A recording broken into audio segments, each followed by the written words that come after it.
Every single day in my job as a professional speaker and facilitator, I learn and relearn this lesson on how to respond to negative feedback at work.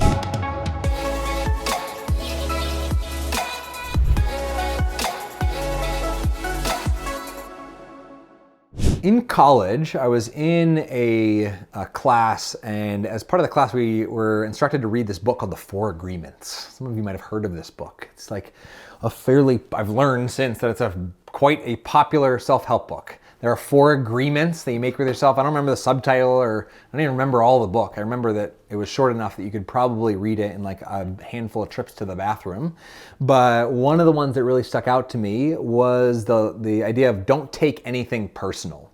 Can you do that? Because I can't do that, right? When somebody gives me negative feedback, especially on my work, something that I created, right? Our ideas, what we do, what we produce, they're an extension of ourselves. And so when somebody gives negative feedback to that, it's pretty hard to not take it personal. This visual just kind of popped into my head. And so I pictured everything that someone says to you usually goes straight into your eyes or ears and right into your brain. And sometimes it sinks down to your heart and makes you feel good, and sometimes it sinks down to your heart and makes you feel bad. And so when we're talking about negative feedback, probably the heart, the bad, that, right? We're putting us in a space of like, oh man, like I am not good enough, or I didn't do well enough in this, as opposed to keeping a distance from it and saying, this feedback is about this thing, and that thing isn't me. So that's one separation. But for me, the hand motion and the gesture that I do when I take feedback, or now when I take feedback, is I think about as if right before it's coming to me, before it gets into my brain or my ears or my eyes, I take it and I hold it out here and I move it around and I examine it and I ask myself, what part of this feedback is more of a reflection, more of a reflection, more of a reflection of somebody else.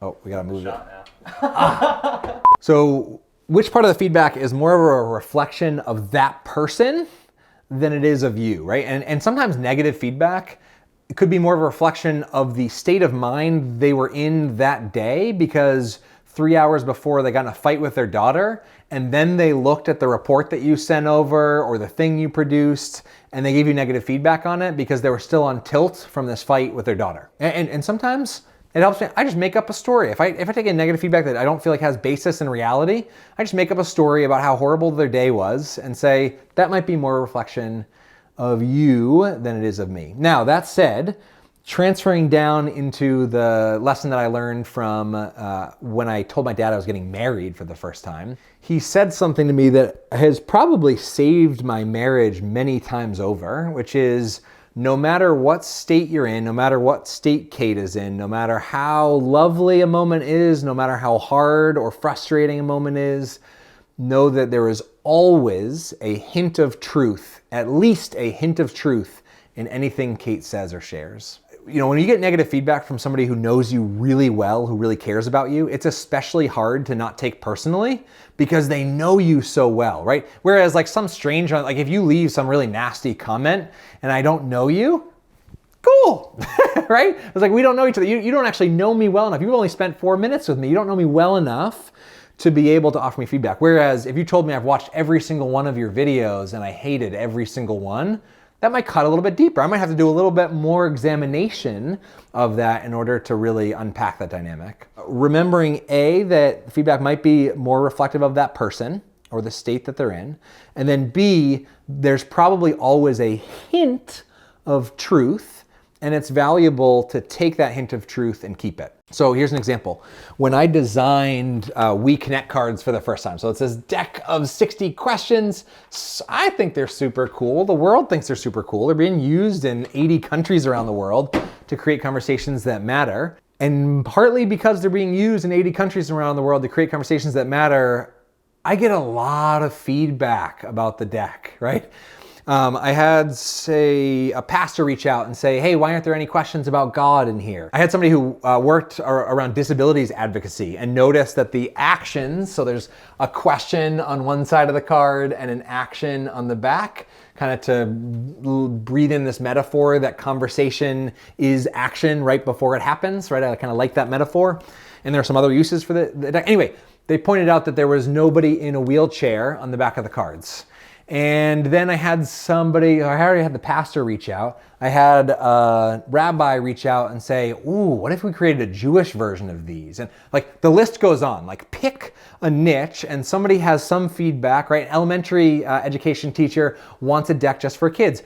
All of these are really great, valuable pieces of feedback, but we're a small company, right? Like I can't just snap my fingers, create all this. And oh my God, if I took all of these pieces of feedback as total truth, took them personally and changed the deck every time I got a piece of feedback, this would be the crappiest box on the planet, right?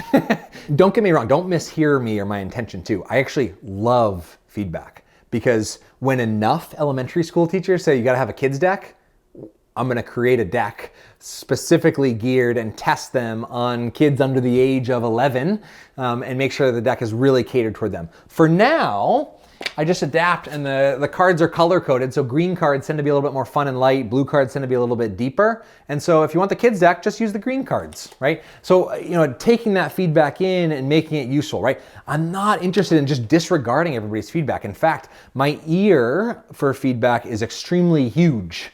Right? I'm constantly asking my list and the people that follow my work, what's your feedback? What do you think of this? What do you think of this design? Should we change this? Should we edit this? I'm constantly seeking feedback, but I'm catching it, right? I'm catching it and I'm combining it with all the feedback I'm getting it and trying to create something that's going to be as impactful and as meaningful as possible for somebody else. And I hope that you do the same with your negative feedback. And as a professional speaker, my job, it's kind of, I think about the metaphor of like modern day gladiator. So if you saw the movie Gladiator, like fight happens and then, is it Caesar, Stephen? Who's in Gladiator? Who's the leader? Caesar? No, it's not Caesar. It's Octavius. It's Augustus. Augustus. Yeah. I think. Don't quote. Fact check it. Leave it in the comments. So Augustus or Caesar or Octavius or whoever, right, gets this real powerful situation where they give a thumbs up or a thumbs down on somebody's life. And I think that public speaking, the reason that people fear it so much is that it is modern day gladiator. In the first 10 seconds, some people say, right? I like your energy, I like your style, I don't like your energy, I do like your style, right? People create judgments all along. So if I'm giving a 60-minute keynote or a 90-minute workshop, people are constantly doing this and I'm constantly getting feedback. And in fact, a lot of the organizations I work with will send out feedback surveys afterward. Now, granted, I still have a job and I'm employed and I really like that job because I do get lots of positive feedback. But remember, there are critics, consumers, and contributors in every group. And so there's always somebody, right? You're never gonna please everybody, especially when I'm speaking to an audience of 8,000 people. Like, someone's not gonna like it. And I've had to just be okay with that, to recognize that I'm actually here to serve the consumers and contributors and create as many choices and options for the critics and curmudgeons to jump into those buckets. And I let the rest go. That is my learning. I wouldn't keep going. I wouldn't keep making these videos if the first YouTube comment that was like, why would you do this instead of this, right? I wouldn't keep making videos if I took that so personally that I couldn't actually make the next video. And so catch that feedback, catch that negative feedback, examine it, pull the hint of truth out of it, and maybe for the rest of it, let it go. Don't let this video go without clicking the like button and subscribing. What? I'm Chad Littlefield. It was lovely hanging out in cyberspace. Have an awesome day.